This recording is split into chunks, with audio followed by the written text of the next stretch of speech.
आज सोचिए, एक हाँ कितनी बार आपके मुंह से अपने आप निकल जाती है और बाद में आप खुद से पूछते हैं, मैं मान कैसे गया। यही है इन्फ्लुएंस का असली खेल। यह किताब बताती है कि लोग हमें कैसे मनाते हैं और हम अक्सर बिना समझे कैसे मान जाते हैं। यह कोई जादू नहीं, ये मनोविज्ञान है, और अगर आप इसे समझ लें तो आप दूसरों को बेहतर ढंग से मना भी पाएंगे और गलत प्रभाव से बच भी पाएंगे। इस किताब का मुख्य संदेश सीधा है, लोग हर फैसला सोचकर नहीं लेते हैं। दिमाग कुछ संकेतों को देखकर कह देता है, हाँ यही सही होगा। ये संकेत रोजमर्रा में हर जगह हैं, दुकान, रिश्ते, नौकरी, सोशल मीडिया, राजनीति, हर जगह। किताब 6 बड़े सिद्धांत बताती है। ये वो दरवाजे हैं जिनसे लोग हमारे मन में प्रवेश करते हैं। पहला सिद्धांत, परस्परता, मतलब तुमने मेरे लिए किया तो अब मुझे भी करना चाहिए। ये बहुत शक्तिशाली नियम है। आपको कोई छोटा सा उपकार करता है और आप अंदर से दबाव महसूस करते हैं, जैसे आपका हिसाब खुल गया हो, भले ही आपने मांगा ना हो। इसीलिए कई जगह फ्री सैंपल दिया जाता है, या कोई बहुत विनम्रता से आपकी मदद करता है और फिर अचानक कुछ मांग लेता है। आप ना कहना चाहते हैं पर जीभ साथ नहीं देती। यहाँ बचाव का तरीका भी साफ है, उपकार स्वीकार करें पर कर्ज मत माने। अगर किसी की मदद सच्ची है तो वो आपको बांधती नहीं, और अगर मदद के साथ रस्सी बंधी है तो उसे पहचानिए। दूसरा सिद्धांत, प्रतिबद्धता और निरंतरता। लोग अपने पुराने हाँ के अनुसार चलना चाहते हैं। एक बार आपने कुछ कह दिया तो आपका मन चाहता है कि आप उसी के अनुरूप बने रहें। ये छोटे कदम की चाल बन जाती है। पहले आपसे छोटा सा हाँ कराया जाता है, बस एक फॉर्म भर दीजिए, बस नाम लिख दीजिए, बस एक छोटा सा वादा कर दीजिए। फिर धीरे धीरे मांग बढ़ती जाती है और आप सोचते हैं अब पीछे कैसे हटूं, लोग क्या कहेंगे, मैं खुद अपने बारे में क्या सोचूंगा। यहाँ एक गहरा सच है, हम अपनी पहचान को स्थिर रखना चाहते हैं।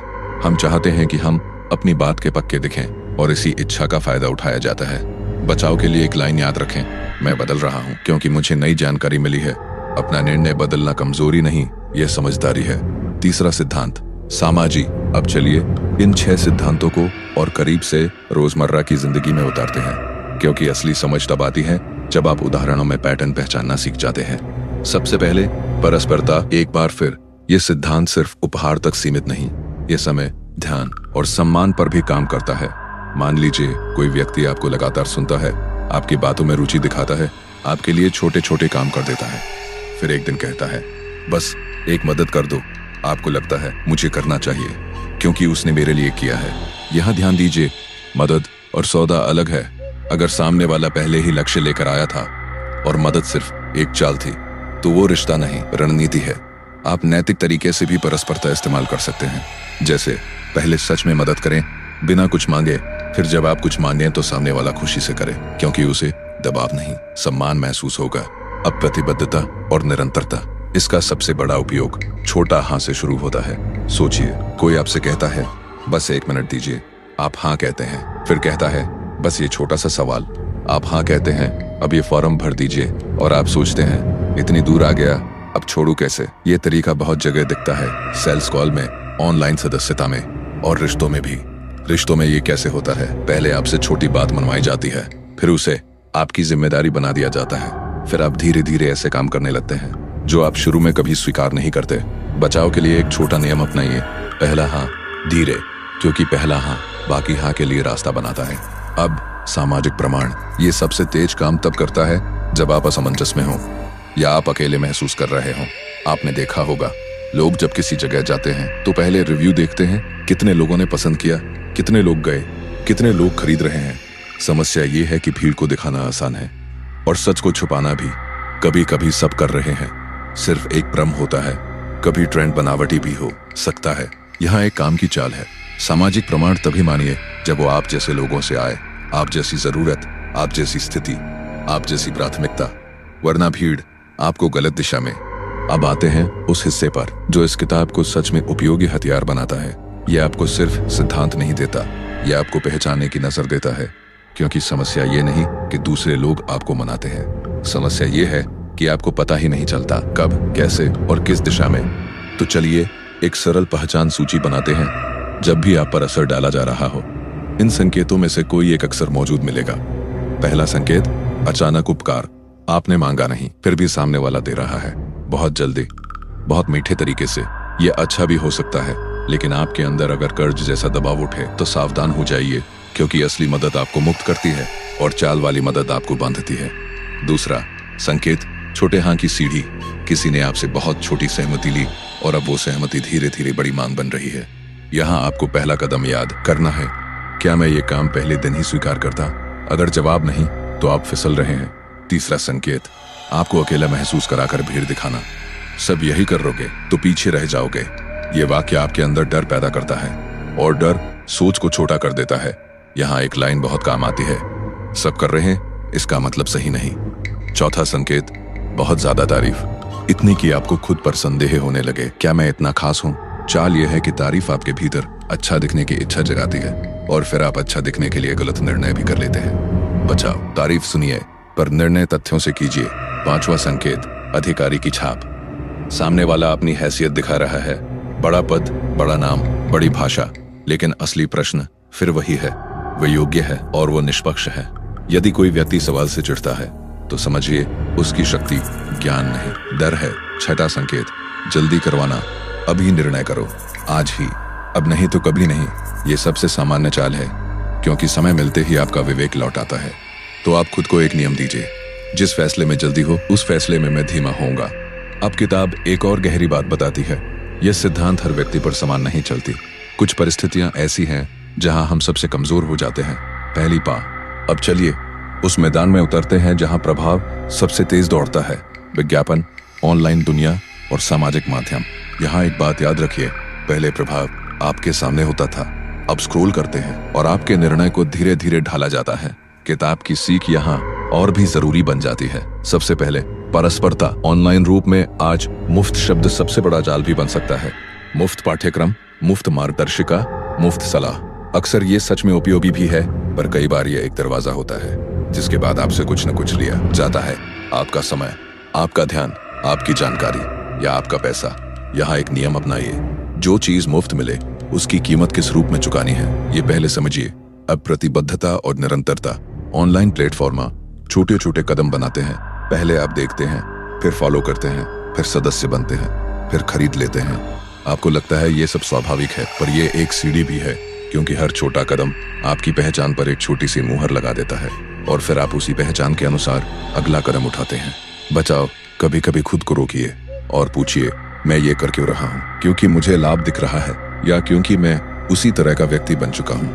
अब सामाजिक प्रमाण डिजिटल रूप में ये यहाँ सबसे बड़ा राजा है। दृश्य, पसंद, टिप्पणियां, साझा, अनुयायी, ये सारे अंक आपको बताते हैं ये महत्वपूर्ण है। पर किताब की सीख कहती है, लोकप्रियता और सच्चाई एक ही चीज नहीं।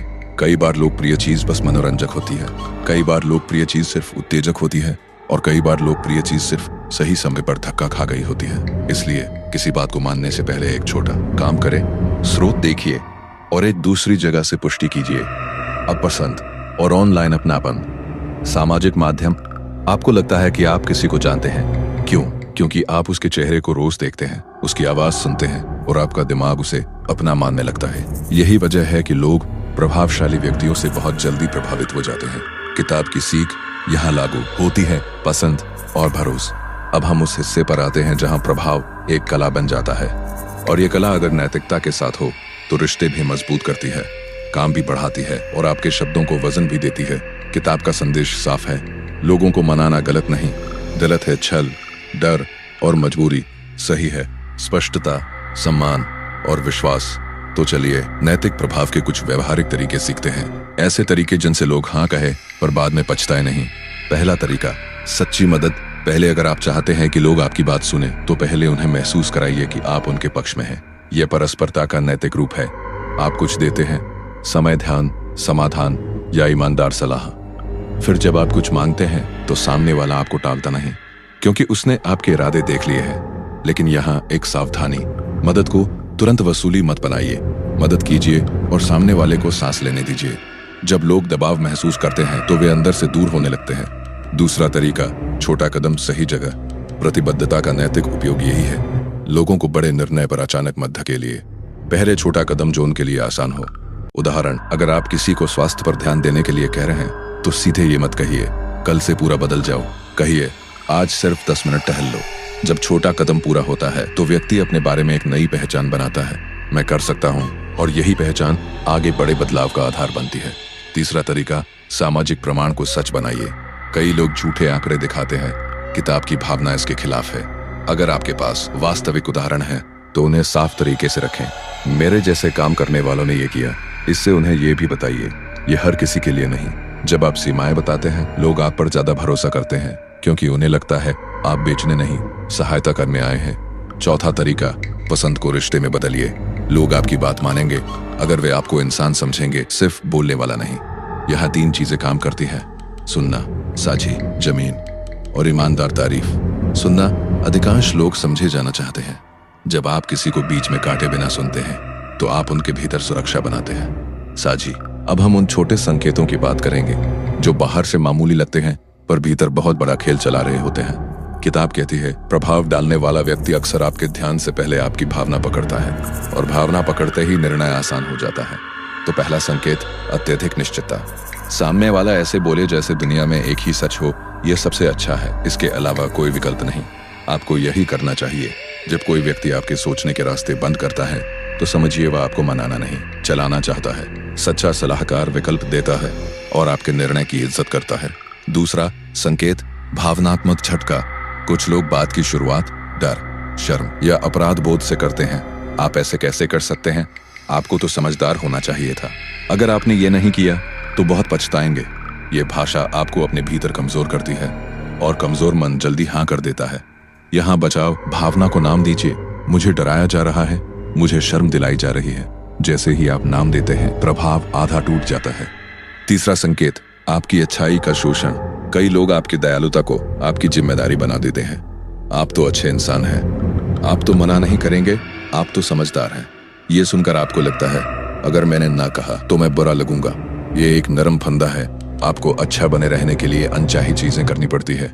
बचाव, अच्छा होना और हाँ कहना एक जैसा नहीं। आप ना कहकर भी सम्मानित रह सकते हैं। चौथा संकेत, आधा सच पूरा निष्कर्ष। सामने वाला कुछ चुनिंदा तथ्य देगा और फिर कहेगा, तो अब साफ है यही सही है। जब कोई व्यक्ति आपको पूरी तस्वीर न दे और फिर भी निष्कर्ष थमा दे तो सावधान। यहाँ बचाओ, एक सवाल, इसमें जोखिम क्या है? जो व्यक्ति जोखिम छुपाता है वो भरोसे के लायक नहीं। पांचवां संकेत, कृत्रिम जल्दबाजी।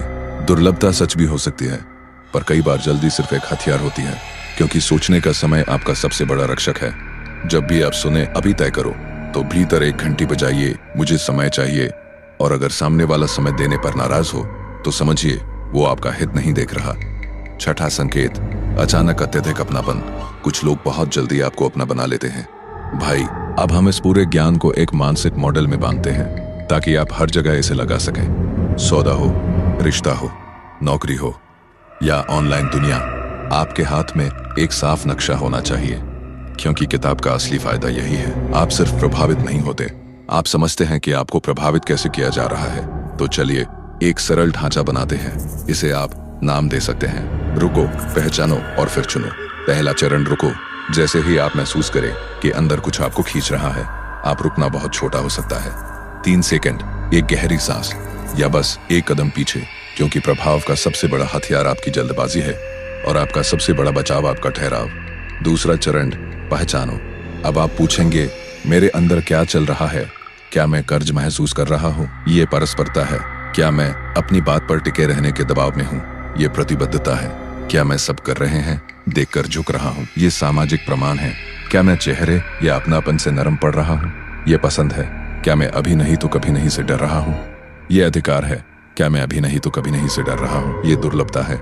बस इतना पहचान लेना आपको आधा मुक्त कर देता है, क्योंकि जो चीज दिख जाती है वो पूरी ताकत से नहीं चलती। तीसरा चरण, चुनो। अब आप तय करेंगे कि आपको क्या करना है। यहाँ किताब का भाव ये है, आपका निर्णय आपकी जरूरत से निकले, किसी की चाल से नहीं। अब इस मॉडल को हम 3 आम स्थितियों पर लगाते हैं। पहली स्थिति, खरीदारी और सौदे। आप दुकान में हैं या ऑनलाइन खरीद रहे हैं। लाल झंडे कौन से? अचानक मुफ्त देकर बांधना, बहुत तेज आजी का दबाव, सबसे ज्यादा बिकता है कि आड़, और विशेषज्ञ ने कहा है का सहारा। आप क्या करेंगे? आप रुकेंगे, आप शर्तें देखेंगे और एक रात सोचेंगे, खासकर बड़ी खरीद में, क्योंकि बड़ा पैसा भावना में नहीं जाना चाहिए, बड़ा पैसा शांत दिमाग में जाना चाहिए। दूसरी स्थिति, रिश्ते और दोस्ती। यह प्रभाव अक्सर बहुत नरम रूप में आता है। रिश्तों में लाल झंडे, अपराध बोध दिलाना, तुम तो अच्छे हो कहकर बांधना, आपकी सीमा को छोटा करना, और अगर तुमने नहीं किया तो तुम मेरे नहीं जैसी भाषा, ये प्रभाव नहीं भा। आज आपने इन्फ्लुएंस की सबसे बड़ी सीख पकड़ ली। लोग आपको मनाते नहीं, वे आपके भीतर के शॉर्टकट्स को छूते हैं। कर्ज का दबाव, भीड़ का असर, जल्दबाजी का डर और पसंद या अधिकार की छाप। और जब आप इन्हें पहचान लेते हैं तो आपका फैसला फिर किसी और का नहीं रहता, आपका रहता है। अब इसे एक छोटे जीवन मंत्र में बांधिए। रुको, पहचानो, फिर चुनो। रुको ताकि भावना शांत हो जाए। पहचानो कौन सा सिद्धांत आपको खींच रहा है, फिर चुनो अपने लक्ष्य के अनुसार निर्णय लो। यही 3 कदम आपको खरीदारी में बचाएंगे, रिश्तों में सीमाएं देंगे और काम में आपको मजबूत बनाएंगे। और सबसे सुंदर बात, जब आप नैतिक तरीके से मनाना सीखते हैं तो लोग आपको मजबूरी से नहीं मानते, विश्वास से मानते हैं।